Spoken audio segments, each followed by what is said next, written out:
Hello guys, and welcome back to my YouTube channel. Yeah, thank you so much for subscribing. Thank you so much for viewing. I also want to thank you so much if you're a returning subscriber. I love you. Mwah. And again, I also want to remind you to kindly share. Don't forget to give my videos a thumbs up. And we are on. Actually, I am so proud of you guys. I feel so, appreciated. I feel the love. Thanks for, even commenting. It feels nice. I don't know if you guys have YouTube channels, but I'm telling you, like, it feels nice to even just actually know that you have an audience. Because, we all know, like, you go to YouTube channels and you find out, like, people don't even visit there. The homes are empty. But here in my house, you guys have shown me love. And, I am asking that, you keep supporting me so we can grow this channel together. And then we can get to enjoy more and more videos. I promise you guys, it's not always going to be, like the, sad stories. And, I'll try and bring in some fun. For those who know me personally, I'm a person who is always out there. And, guys, I love life and I live life to the fullest. So I'm going to try also and, bring that part of my life on board. But as soon as we're done, with all the cutting of onions, crying, yeah, we can get on to some more fun activities. And I'm actually hoping like to host some friends of mine that I know that also have stories that can inspire somebody. I'm actually glad that through my healing I'm helping people, and through me speaking out and saying what I've been through, you guys get to understand that I'm not all the glam and glitz, as I said. Okay, I might look like like this, but my friend, as you can see, as we're moving on into these stories, I can tell like I've been through stuff. This is just but a little of it, just but a bit. Okay, but anyway, I'm trying to be as loud as I can so that you guys can hear me and can get to enjoy and just get what I'm saying. So without further ado, let's get right to it. One day, guys, I think I'll come and sing for you. Suggest songs, then I can sing for you. I can actually sing. Or maybe I think I can sing. You guys will let me know. Anywho's, well, okay, we're moving on. Last time where we stopped it, I didn't want to, I didn't want to break down here and start crying. As I told you guys, kindly please bear with me. I'm very emotional. So like for even me to tell you my story, it's taken a lot. Okay. Yeah. So okay. I just hop on to where we stopped last time. So yeah guys, so we left it at where we prepared the food overnight with my mom and an aunt of mine.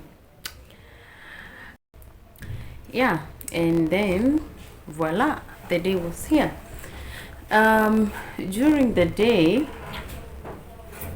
everything started off well. People didn't know like all this had happened or was happening. So people came through. Actually, there were a lot of people came. And sad thing is I never got to meet like 3/4 of the people who came. My friends, like they all came through. People who I went to the same high school. Wow. Yeah, so there was a lot of us there. And in the Kikuyu traditions, the girl or the woman is not allowed to go outside until the negotiations are done and then they come to some whatever sort of agreement or something. So of course I was in my room this whole time. I stepped out for a minute, like to take some pictures with my friends. I'll show you some of the pictures.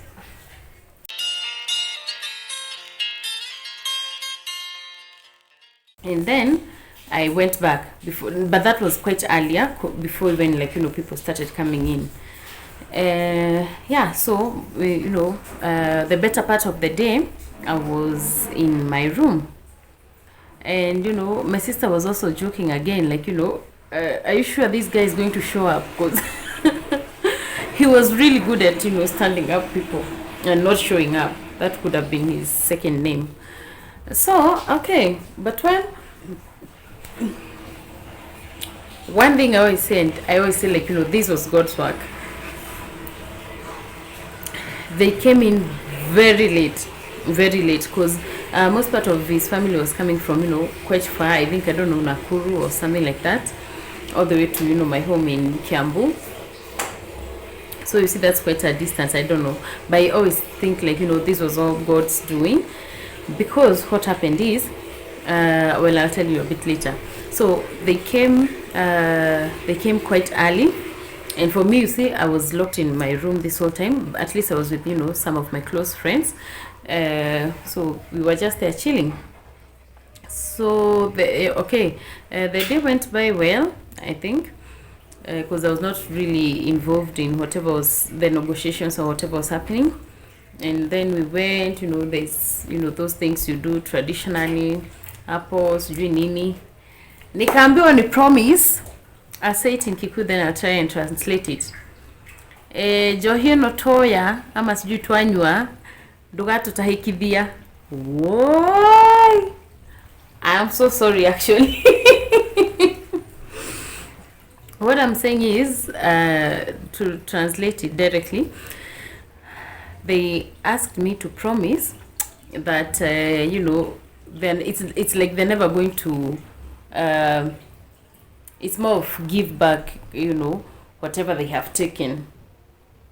Okay, unfortunately it is life. So yeah, and some of these things are tough, the Kikuyu tradition, well, no ma.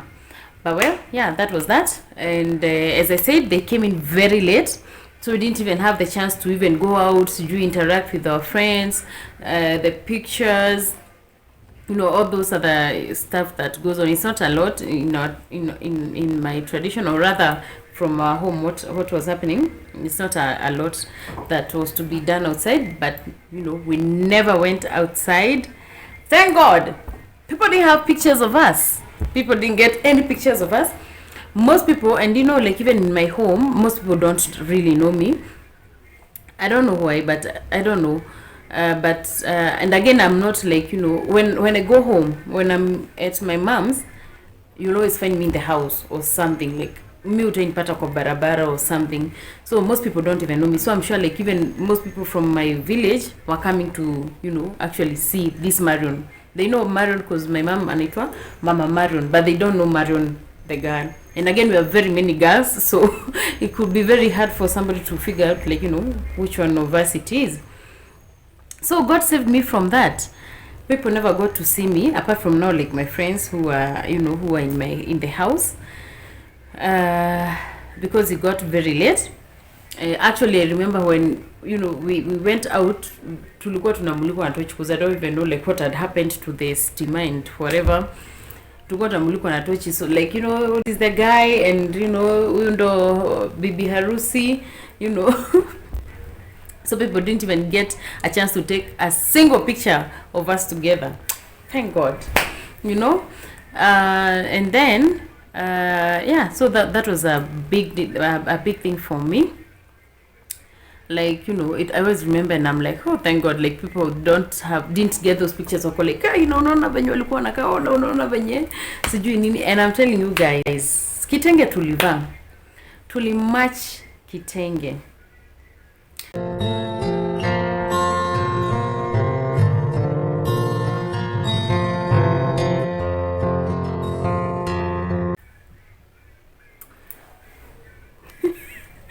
sijui nitajificha wapi, but anyway, that is life. Okay. So siku ikaisha vizuri. Of course, still very tired and low, but I try to hide it. I'm always like, smiling, so nobody would ever know like I was going through anything, or I was like, I was not even feeling the whole process and stuff. Now, and funny thing, let me tell you guys, this person had come with a friend again. That same personal car he used to use, it was like a white personal car. I don't remember what brand or whatever it was, but he came with it, and then the co-driver was the lady who owned the car. You see this friend I was talking about, huh? And let me tell you something I have actually remembered. I have this uncle of mine who lives in Seattle, Washington DC. Seattle, whatever. Yeah, he's Uncle Mato, and he's actually a pastor. He had warned me like a million times, because he's the only person who I could like open up to. I could go and share and tell him like this is happening. When we have some small issues, he's the only person I was very free and close to, like I could tell. And then I was feeling like he can't judge me, and again he's very fast, so atataenda kuambia nani, what I'm saying. But fact, even up to date, he's we are very close, and I always can tell him just anything. So I used to tell him, and he's telling me like, I'm looking at this thing as a man, and it's not adding up. And like a lot of things were off for him. Of course, for him, he could spot the red flags, apart from being like an already married man, and like my uncle, and he's also a pastor. So even spiritually, I guess I believe he was being guided. So he kept he was warning me like about going through with this all through. But then at the back of your mind you're like, overthink of I'm telling him to get help, but then akinisaidia, I start like blushing it off. I'm like, these guys, I don't know, maybe an overthink, it's just being protective, like the way uncles are. Maybe it's just being overly protective. But for real, like all the things he was saying, they came to make sense later. Okay. And actually, like he was the one who even told me like the first time I heard of the word narcissist was from him, because he kept telling me like, go and search for the word narcissist. These guys are narcissists.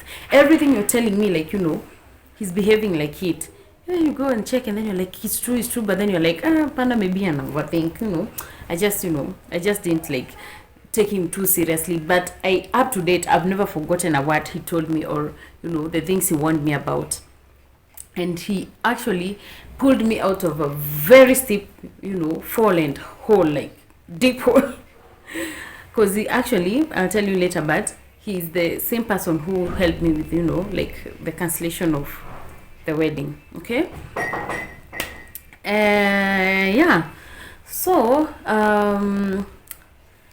the day went by, and, after that, remember, this guy had told you he was using the handset of this friend of his, this very disturbing friend of his.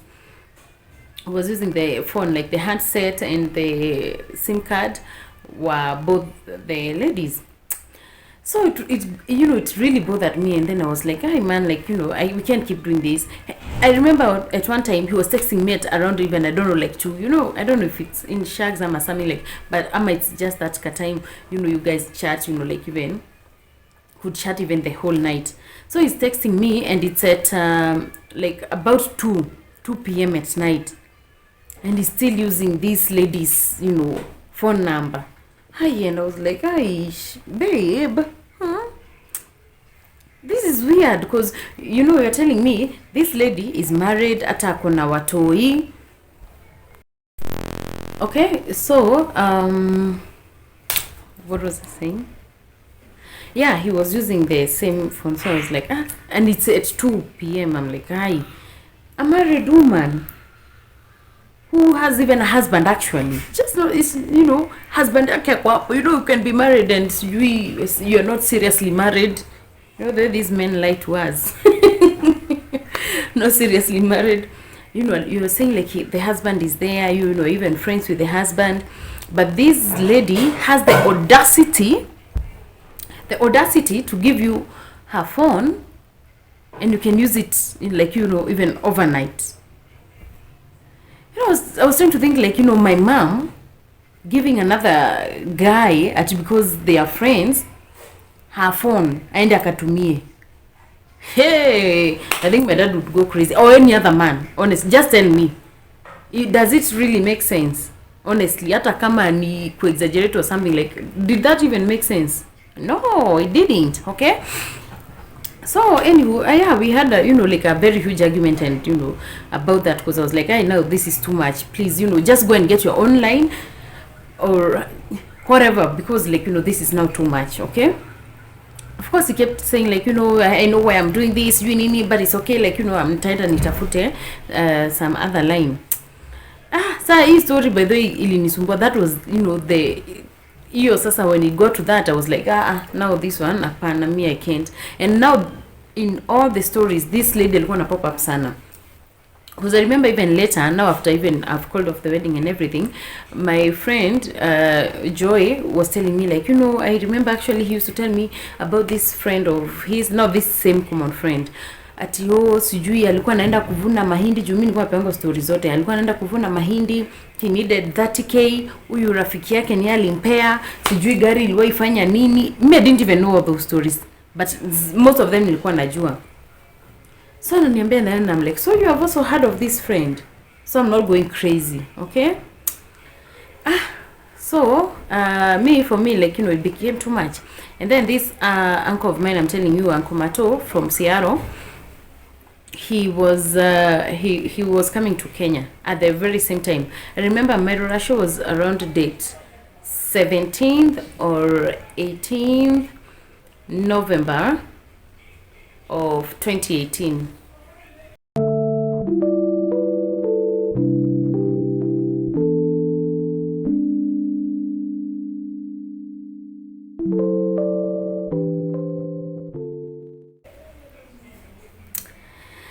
Yeah, so he was in Kenya. So he actually came, and we didn't even meet, because I'm telling you guys, miss nilishinda kwa nyumba, so I didn't even meet a lot. Most of the people, I didn't meet them, I didn't get to see them. And actually, apologies for, you know, making your time and everything. Let's pray to God like one day it will be redone, and you know, it'll be perfect, hopefully. I don't know.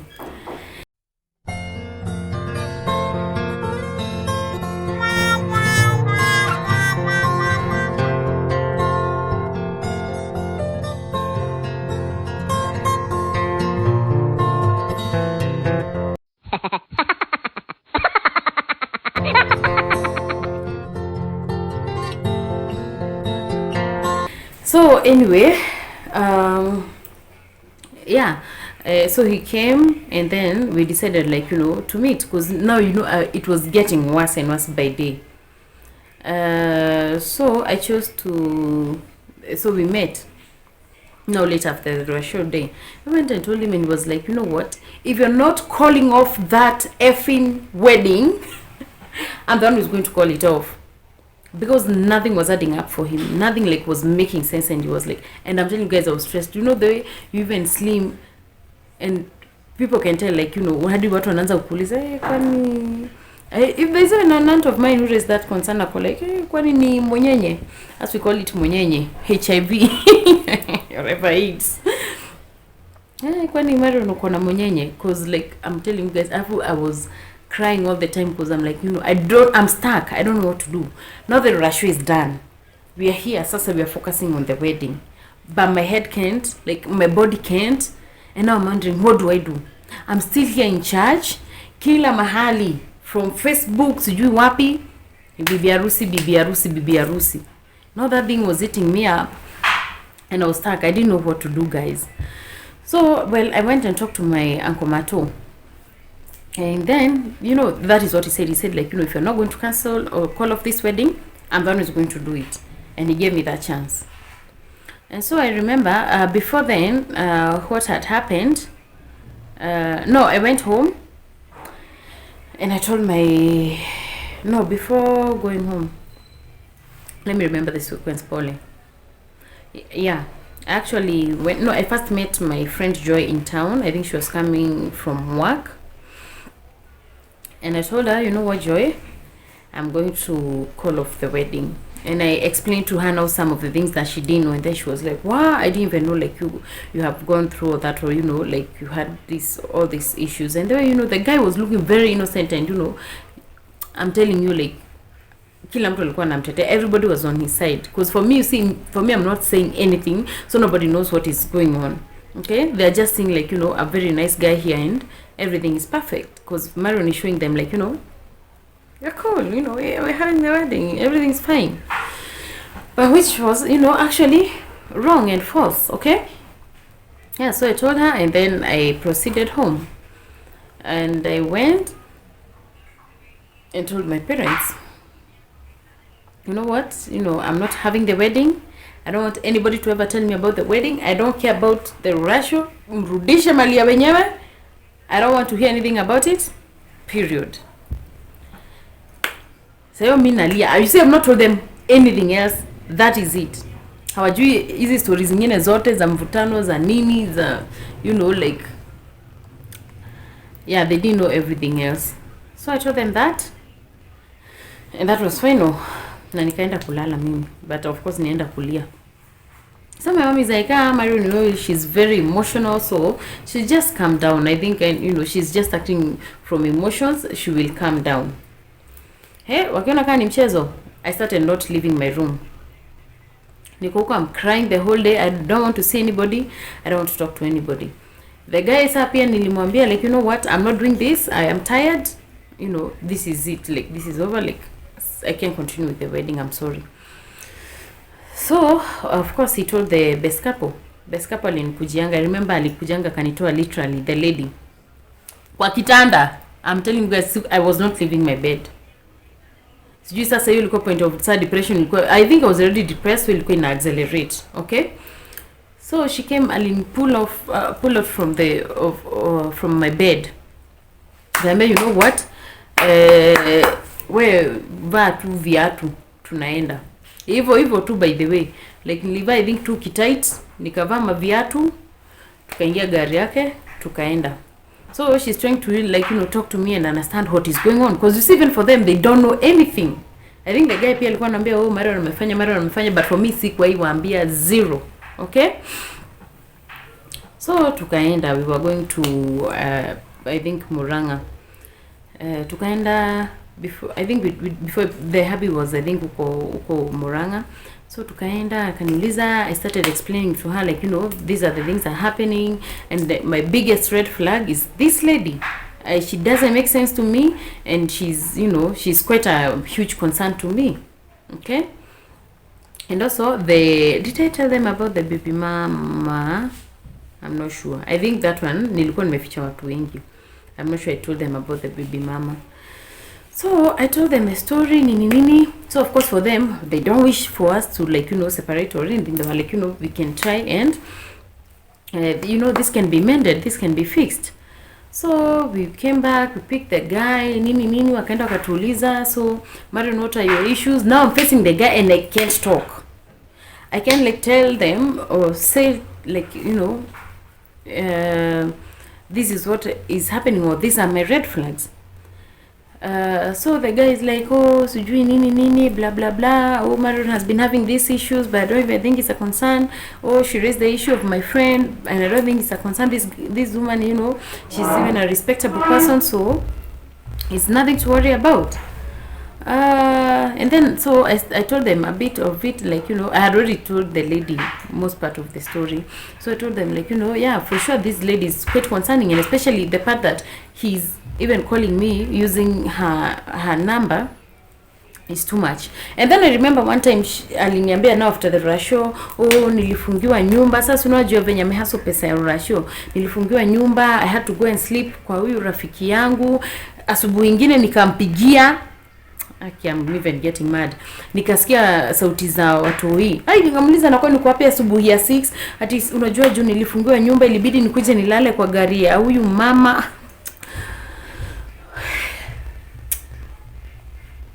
We menaki Mungu anawaona. So because I actually remember it was very early, and then I'm like, "Hey, me uko wapi already place kuna hadi watoi." Kwa like, "Oh, sasa ndio akaniambia nifungue nyumba, ilibidi nikuje nilale kwa hii." So hii story ya mama ilikuwa too much. It became just too much. Mimi nikachoka. And again, you see, I was already tired. Mimi nilikuwa already, I was not feeling his vibe at all. Like nilikuwa nishachoka na yeye. So and one thing I didn't tell you guys actually, before even come to all this, you see, my ruracio was in November. On August, we had gone to Mombasa with my mom and some of my church members for prayers. Strictly, actually, my first time in Mombasa, I went for prayers and fasting. I think usually, like, I don't know, 5 days or 7, something like that. My first time in Mombasa, I had gone for prayers and fasting. Okay, and I'll tell you the truth, I didn't go there with to pray like sijui the wedding, sijui nini. I was already honestly like really tired, so I was just praying like God, may your will be done. I remember when my mom, anytime we went on breaks or something, she used to ask me like, how do you want us to pray? And I could tell her like, Mom, let's just pray that God's will be done. Whatever he wills, like, let it be done. I didn't pray like for the wedding to be successful, to pay pesa ya nini, a gown. No. And that I'm honest. I am honest and sure about what I'm saying. And again, as I told you guys, like I was deep in church, and that is up to date, by the way. I'll tell you another story of how like I quit church. Yeah, after that I quit church because of several reasons, and like I was all very broken, but I'll tell you that in another story. But my bond with God and how I carry God, it's totally different. Me, even if you'd find me in a club, when it comes to story of God, I swear, like, now we are two different people. The Marion from the club and Marion wa Mungu, we are totally two different people. And it's even because of the way I was raised, so that one I appreciate a lot. My parents raising me in church, in that Christianity, it really helped me a lot. So I remember I had dreamt of my wedding 3 times, not being a success. Like it was just madhogothanio. The first dream I remember, I dreamt nilikuwa naona watu kwa dirisha wamekujia bibi harusi sasa mimi, and we couldn't find my shoes. And imagine, I can still remember this because I think that was just I don't know, a vision venye watu nasemanga. I don't want to like exaggerate or scare people, but I remember to date. And if anybody is here and I had told them about the dreams, they can attest if I'm lying. I'm like, it's the same thing I'm saying. I dreamt of my wedding. On the day of my wedding, watu wanaimba huko nje, the way wanaimba huko na drums nini. We couldn't find my shoes, hazipatikani zimekosa. The second dream I remember, tulifika church, we were late. The pastor was pissed. My dad was nowhere to be seen. So niko hapo tu na mama yangu. Niliingia, now I remember the way my church is built, kuna hii place ya huku juu. So ilikuwa inaonyesha ni kama tunaingia huku juu. Sawa, watu walisimama, the way you would think that wamesimama because the bride anaingia. Walianza kutoka. Na yeye pastor pia alikuja akatuambia like what is this now, like after the father is not here, sijui nini, like pastor alikuwa amekaa chake yote akajipea shughuli kwanza. He didn't leave. Akaenda akaketi. Venye aliambia watu wasimame bibi harusi anaingia, walianza kutoka. And now imagine guys, all these, like I'm dreaming. By the way, I remember I used to tell my mom, and she's like, no, you need to pray, like this is just the devil, like there are counterattacks from the devil. Let me tell you some things, zote si shetani. Aki, trust me. Vitu zote sometimes, like, don't always blame the devil. For me, I think this was God showing me, like, Marion, this is not it, and this is not going to happen. And for me, mimi najiambia just, mimi ni mwa church. Hii ni God's plan. Nilishamwekea, ultimatum. Nilimwambia God, I want to get married at 23. I want to have my firstborn at 24. This is exactly it. I mean, what else do you want? But now, God knew, like, he knew this was not it. That was my own thinking, and, hiyo ilikuwa my own stuff. It was not God's plan. The third one, I remember ati tuko church. Afu imagine, me as the bibi harusi, it was even very weird. Because I remember ilikuwa inaonyesha that old church of ours ya kitambo ilikuwa ya mabati. So at any time, the wedding is going on, and I had to step out. Nilienda huko kwa washrooms, nikapata sijui hakuna chakula, masahani zimeko huko, like it was nasty looking. Hizo choo zenyewe sijui hadi zimeharibiwa. Like, I'm telling you guys, I'm not even like trying to exaggerate or anything. That was the truth.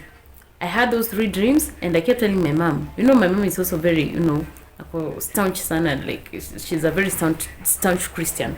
So I used to tell her to see, like, if she can see, like, God is showing me this is not going to happen.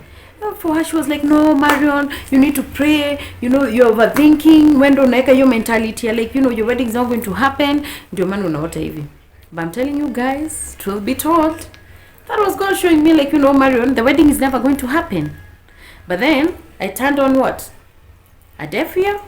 Nikajifanya blind. I cannot see. Mimi nafanya harusi. So yeah, guys, the time came when, now, things got rough. So, okay, so we were where we met our best couple, and they, tried to talk to us, and they told us, what, guys, what we're going to do, don't call off the wedding, let's postpone it. We're going to postpone the wedding. You guys, because I even told them, like, guys, we have not even dated. So you guys will get to date. You first love each other, because at the moment, there's no even love between you guys. So even I don't even know how the wedding is going to be done, okay? And that was very nice advice, actually. That one I can give them.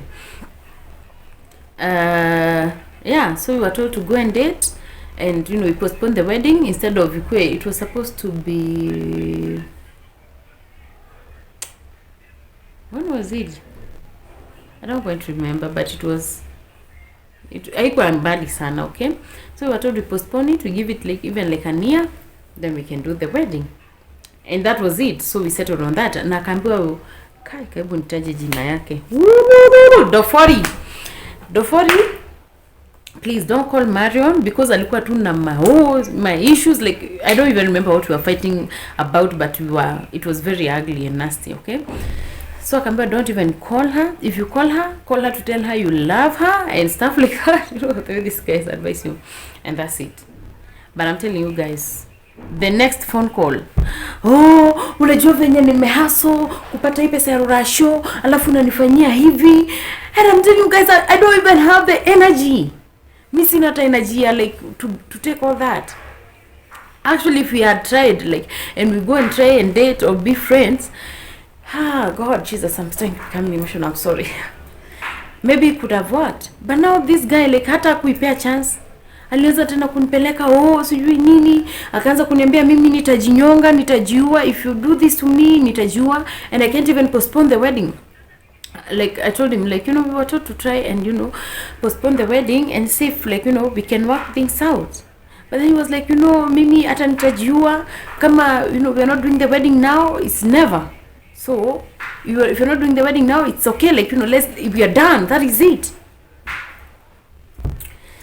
So me, I was like, yes, okay, fine, that is it. Wache kai. Your story meisha hivyo. Akanitumia message, so we started back and forth on nini, and I'm like, what, I'm not doing this, like, I'm actually even more than tired, not even giving me space to even try and breathe. So the next move I made, I was like, just to confirm that I'm not crazy, let me call the baby mama. So this is where the number was got to use. I called the baby mama. She didn't pick up.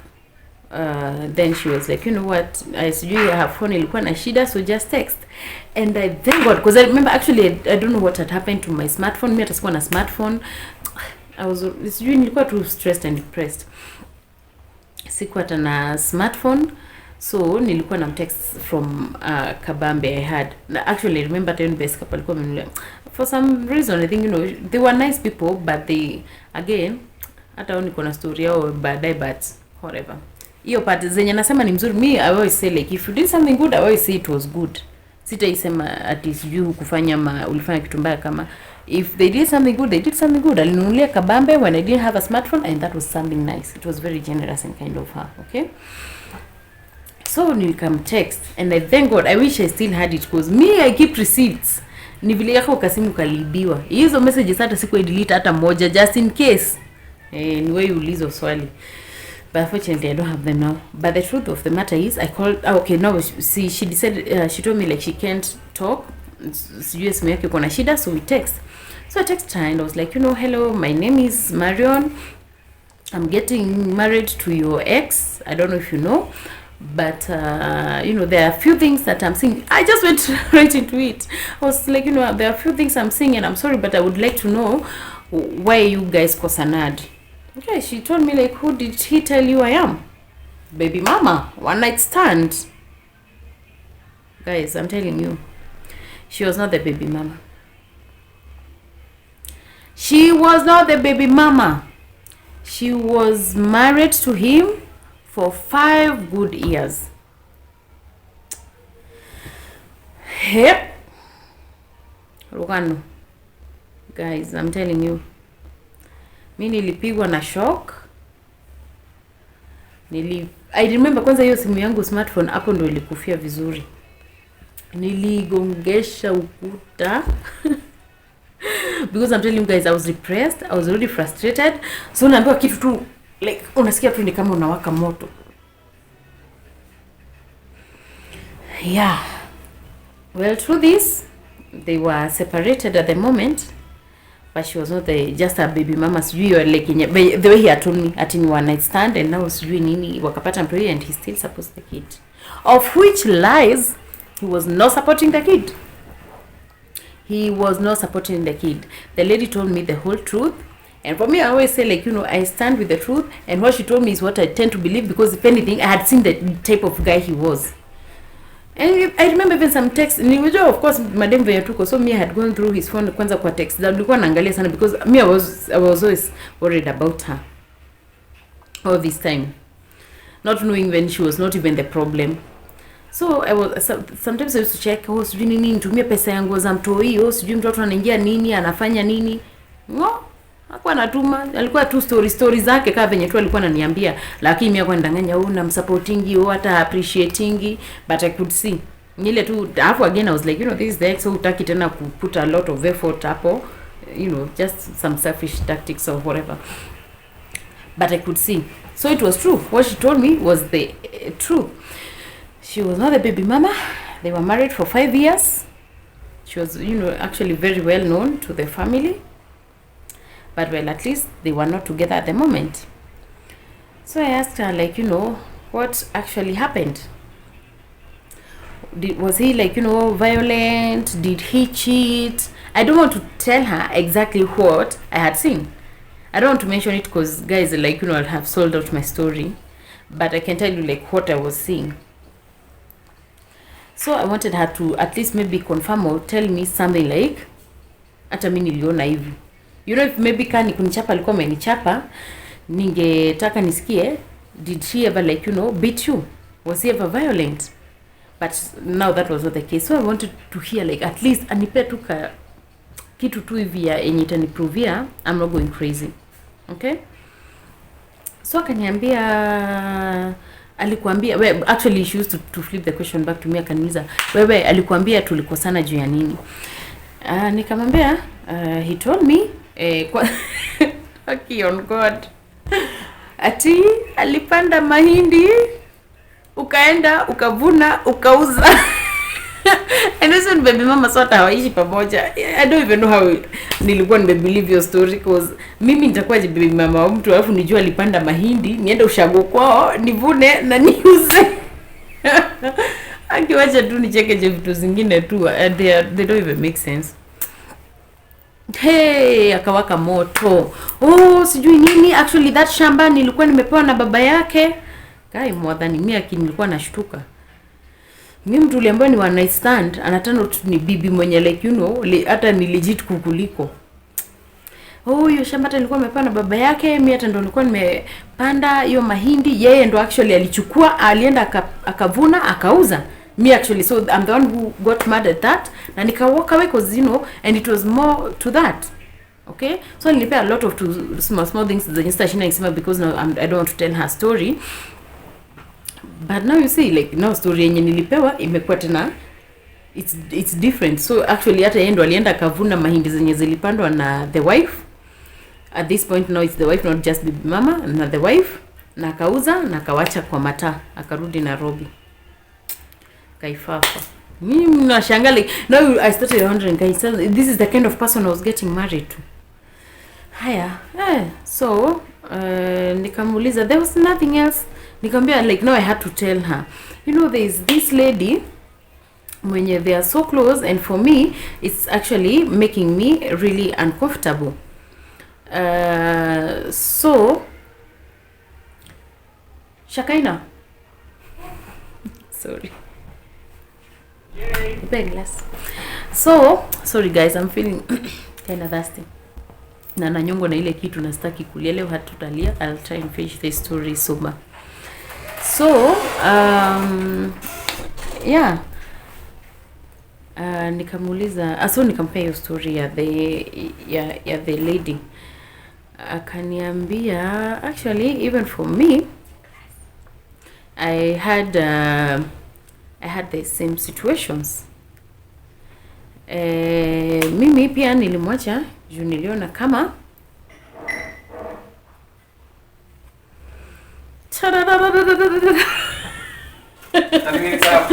guess what? You'll never guess. Ni mtu wa mashuga mama. He? You guys would have thought like nitawaambia sijui alikuwa na bibi mwingine. You would have thought sijui nitawaambia he was cheating. Of course, yes he was. But sadly, not even a young girl or anything close. Ilikuwa mumama. All this time this friend of his I was telling you about was actually a very, you know, a mama alikuwa anakaa hadi mzee kuliko my mom. On God, I'm not even hitting. And that is why it was very uncomfortable, because I'm like, this person, you're not even related. The relationship, it is too much. It's too much. You're too close, guys. Okay? So, okay, yeah, so that was it. Now, guys, I broke down, because now what happened is, it was confirmed that my worries is actually the truth. Because of this time, you know, I was feeling like, hi, this woman, apana. The stories as he had up. So it was confirmed by the ex-wife. Sitamuta baby mama sasa. By the ex-wife. And I don't know if I can get her. I wish she was here. She would tell you, like, if that's not what she told me. And that is the truth. And that was actually the truth. And that is why this guy, I couldn't understand what job he was doing. He was always around this woman and doing and running errands for her. Alikuwa mama wake. Guys, I'll tell you one thing. Like, one time nilienda kwake venye mademu naendanga. I know this one even my parents don't know and they'll be disappointed, but it's the truth and I need to tell the truth. So one day nilienda kwake, nilitolewa asubuhi ya 5. You would wonder why. Maybe mama wake angenipata huko. Nani alikuwa analipa rent. Kai. Mimi mkisema character development. Wacha nini na mimi. Yeah, so anyway guys, that was it. So I had no choice because it was already confirmed. Number one, he had lied to me. Ati huyu alikuwa, you know, baby mama, and then it turned out alikuwa wife. So that was another lie. And then it was confirmed huyu msee wangu ni Ben 10. And no wonder hangeafford hata kunipeleka date. Na namwambia guys, date hata ya kibandaski sikuwa ipelekwa. Hivi moja hivi aseme hata kwenda kutembea na yeye, because I think alikuwa anaogopa tu, like, you know, mimi naolewa ndio ni fit kwa social status. You know, aonekananga kuna bibi na possibly watoto, but mimi, thank you, but yeye anaendelea na life yake. Guys, again, this is not pombe. If anything, I'll tell you what it is. This is Alvaro or Novida. I like it. I don't even know how it came back. I like it because it's a classy drink. Cheers to whatever you're taking. But it's not alcoholic. Yeah, so guys, yeah, that is the type of person I was dating, and I will tell you more later on another episode, because I have guys here who wananipeleka mbio. They want to watch a movie. And yeah, so guys, I'll tell you what happened, after I found out that my fears were true. But of course, that was the key factor that made me call off the wedding. There was no way I was going to get married to a Benten, as hardworking as I am, as beautiful as I am. But anyway, I thank God. So guys, thank you for watching. Kindly don't forget to subscribe, hit the subscribe button. Don't forget to turn on the notifications, because these stories will keep coming. Show me some love. Don't forget to even comment. I'll see you on the next episode. Have a good time. Bye.